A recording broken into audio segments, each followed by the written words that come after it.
Suspend कर दिया गया, पूरी रातों बैठे रहे वहाँ पे प्रोटेस्ट पे, आप लोग भी कल रात तक थे। आगे क्या कुछ रणनीति रहेगी इस मुद्दे को लेकर आम आदमी पार्टी? भारत की संसदीय इतिहास में ये देखा गया है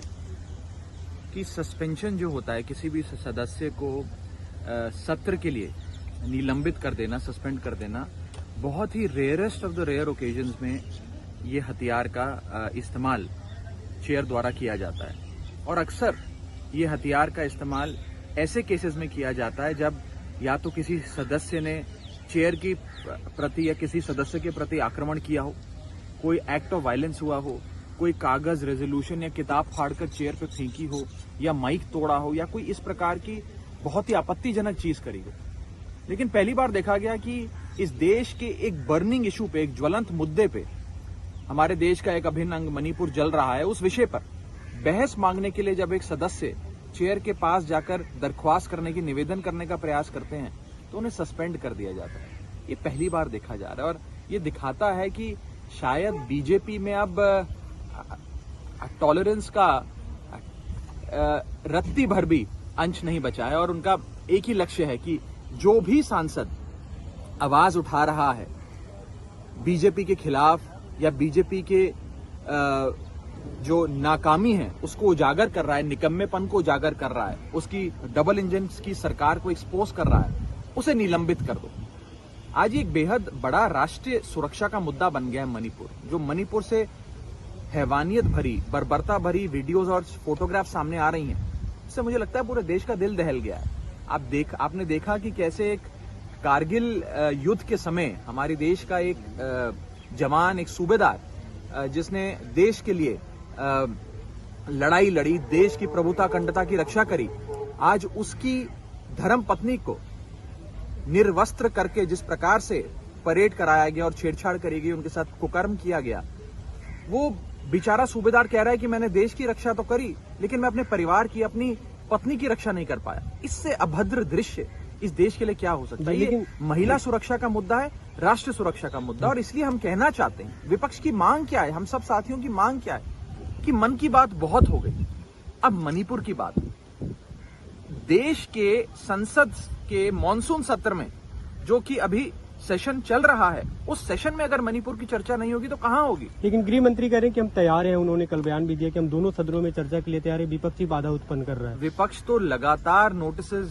दर्ज कराकर अपनी बात रख रहा है कि रूल 267 के अंतर्गत बहस कराइए, सरकार बहस शुरू करे, अपना पक्ष रखे, फिर विपक्ष अपना पक्ष रखे, तमाम सदस्य बोलें और इस विचार विमर्श, इस बहस से जरूर कोई समाधान निकलेगा।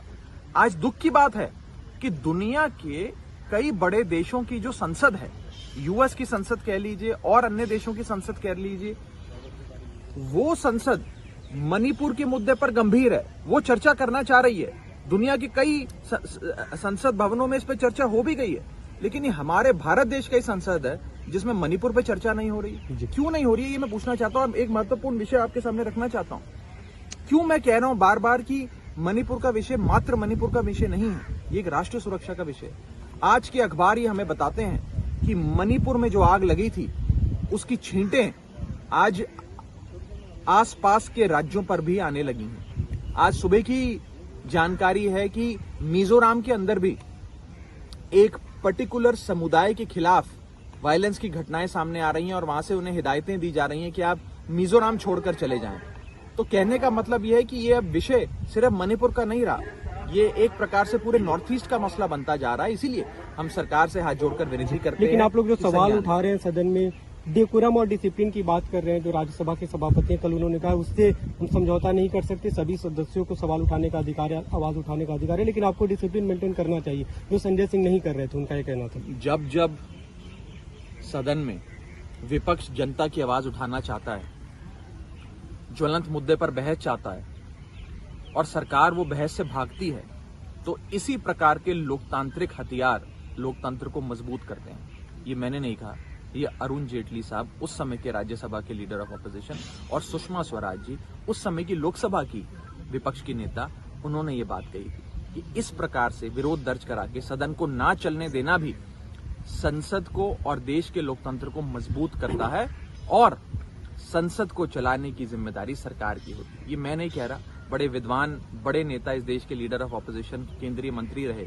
अरुण जेटली जी और सुषमा स्वराज जी का कथन है। मैं बीजेपी के लोगों को ये कथन दिखाना कल चाहूंगा। स्मृति ईरानी ने भी एक प्रेस कॉन्फ्रेंस की, उन्होंने कहा कि विपक्ष को सर्टेन शायद फैक्ट छुपाना चाह रहा है, इसलिए इस तरह का विरोध किया जा रहा है और सदन नहीं चलने दिया जा रहा है। कि मैं उनको बस यही कहना चाहूंगा कि मणिपुर के अंदर